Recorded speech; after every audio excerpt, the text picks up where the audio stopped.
नमस्ते, आजची रेसिपी आहे बटाट्याची भाजी। मी बटाटी बॉईल करून घेतलेत अर्धा किलो। इथे गॅसवर कढई ठेवलेली आहे, त्याच्यामध्ये 1 चमचा तेल टाकलेलं आहे, अर्धी चमचा जिरं टाकायचं। जिरं छान असं तरतरलं पाहिजे। इथे जिरं तरतरलंय। इथे लसूण आहे, लसूण घेतलेली आखी मोठी लसूण एक घेतलेली, छान अशी सोलून घ्यायची आणि कट करून घ्यायची। कढीपत्ता टाकायचा, कढीपत्ता पण छान असा तरतरला पाहिजे। इथे मी 1 चमचा तेल टाकले, तुम्हाला जास्त पाहिजे जास्त टाका। इथे मोठे 2 कांदा कट केलेला आहे, याच्यात कांदा जास्त घ्यायचा कारण भाजी खूप छान होते आणि ही डब्यासाठी भाजी 10 मिनिटात होते।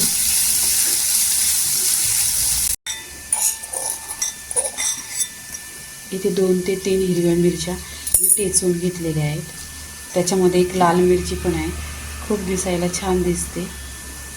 तेलावर परतून घ्यायची। इथे काय करायचं, हिंग टाकायचं, अर्धी चमचा हिंग टाकलेली छान कलर पण येतो।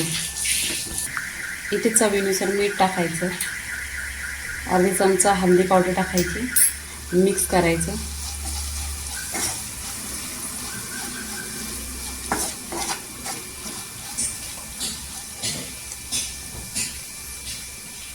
एक लिंबू पिळून घेतलेला आहे,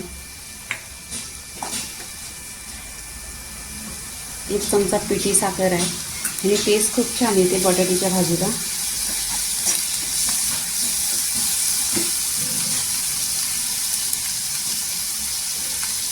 बटाटे बॉईल करून घेतलेले, सोलून घेतलेले आणि कट केलेले।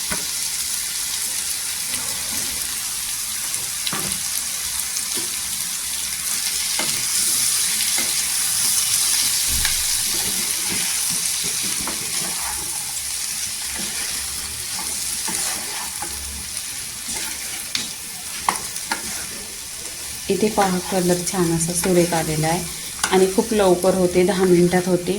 टिफिनला घेऊन जायला बटाट्याची भाजी ही खूप लवकर होते।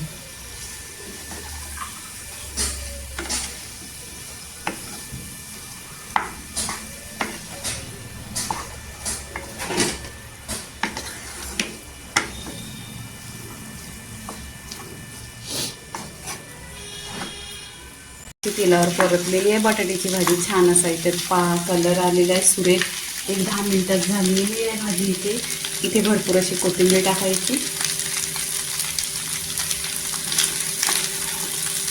इथे कोथिंबीर टाकल्यानंतर ती परतून घ्यायची छान अशी। इथे पूर्णपणे बटाट्याच्या भाजीचा कोथिंबीर वगैरे एकजीव करून घ्यायचा। तीही आपली रेसिपी डब्याला भाजी 10 मिनिटाची रेसिपी झालेली आहे। पहा इथे किती छान अशी दिसते, एकदम सुरेख कलर आलेला आहे। बटाट्याची भाजी झालेली आहे। लाईक करा, शेअर करा, सबस्क्राईब करा आणि नेहमीच खात राहा। धन्यवाद।